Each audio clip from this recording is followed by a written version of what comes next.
Želim da vas pozdravim u ime Liberalne partije Crne Gore, koja je prije neki dan proslavila 30 godina liberalizma, što nije uopšte malo kod nas na Balkanu. Čak mislim da smo i najstarija liberalna partija.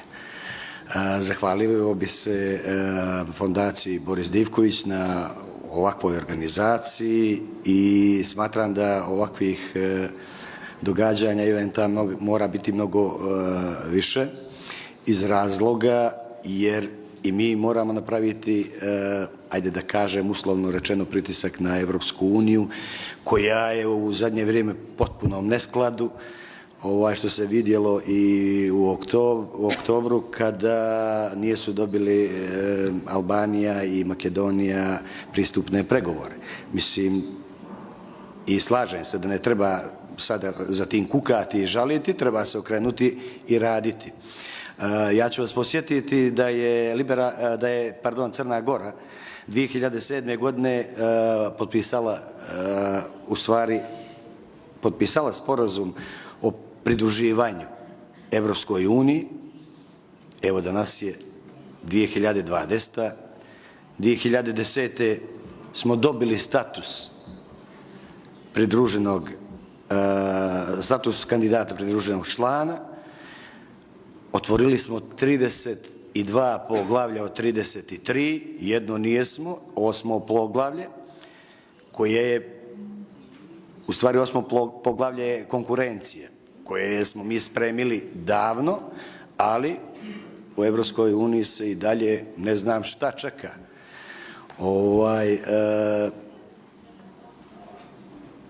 Benefiti što se tiče Crne Gore najbolje se to vidi po poglavlju 23 i 24 za koje su nam rekli da će biti najteže, da će biti i jeste, odmah da se razumijemo, i jeste najteže, jer je 23 i 24 pravosuđe i vladavina prava.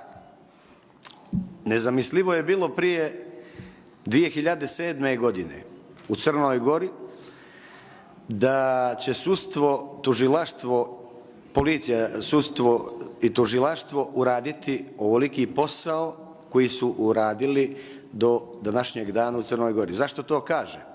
Zato što je bilo iz Evropske unije govora da Crna Gora malo kaska zbog poglavlja 23 i 24. Poglavlje 23 i 24 je vrlo ozbiljno shvaćeno u Crnoj Gori i počelo se raditi na 23 i 24 tako što su uhapšeni poslanici, gradonačelnici, čak i premijer savezne vlade bivše domovine Srbije, Crna Gora, ne znam već kako se zvalo, mijenjalo je dosta imena, i osuđeni, pravosnažno osuđeni, izdržavali kazne i oduzeta im je imovina. Ako to nije dobar primjer Evropskoj uniji i ako to nije pomak, onda ne znam što treba da uradimo da bi otvorili poglavlje 8, koje kažem da je davno spremno, ali se nadam dolaskom ove nove garniture u Evropskoj uniji, nove većine, osnaženi gospodinom Varhelijom, koji je bio prije 2 dana u Podgorici i ulio nam nadu da to može ići brže i bolje, a to je jedan od benefita gdje je narod vidio da je krenulo da živi vladavina prava i pravosuđe, što je ipak, mislim, najvažnije trenutno za svaku državu. Drugi benefit, neću dužiti mnogo jer svi čekamo da idemo na ručak, skratit ću ovo maksimalno, iako je inspirativna tema i moglo bi se o ovome pričati koliko god hoćete. Ja ću to probati da skratim. Drugi benefit značajan za Crnu Goru je da smo dobili pristupne fondove. Pristupne fondove smo dobili, ali odmah moram da kažem, nismo se dobro snašli. Nismo ih maksimalno iskoristili. Zato odavde poručujem i Makedoncima, i Albancima, i Srbiji, i svim ostalim, da slobodno mogu da kontaktiraju nas iz Crne Gore i da nas pitaju gdje smo mi tu pogriješili, jer mi znamo sad. Mi znamo gdje smo pogriješili, gdje smo mogli mnogo više da napredujemo i da napravimo. Najvažnije je u svemu ovome da je Crna Gora prepoznala dvije grane privrede koje su mnogo značajne za nas. To su turizam i, vjerovali ili ne, poljoprivreda za Crnu Goru. Iako kažu svi da Crnogorci ne vole da rade. Ne, nije tako. Kad se postakne na pravi način tržište, pa onda mala i srednja preduzeća, mi već napravimo kontakte sa evropskim državama i napravimo svoje tržište, malo tržište, ali plasiramo svoje proizvode tamo gdje treba. Zbog toga opet kažem, slobodno treba iskoristiti i treba da smo više povezani, Gorane, nego što jesmo, što se tiče država, mi kao liberali jesmo, ali opet kažem, treba iskoristiti svaku mogućnost.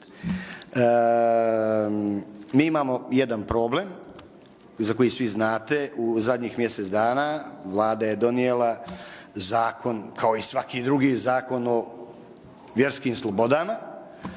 Međutim, odmah smo naišli, kao i 2016. kada smo priznali Kosovo, kada smo krenuli u NATO i 2017. ušli u NATO, sad smo dobili packu zašto smo krenuli sa zakonom o vjerama. I gle čuda, opet od istih ljudi imamo problem.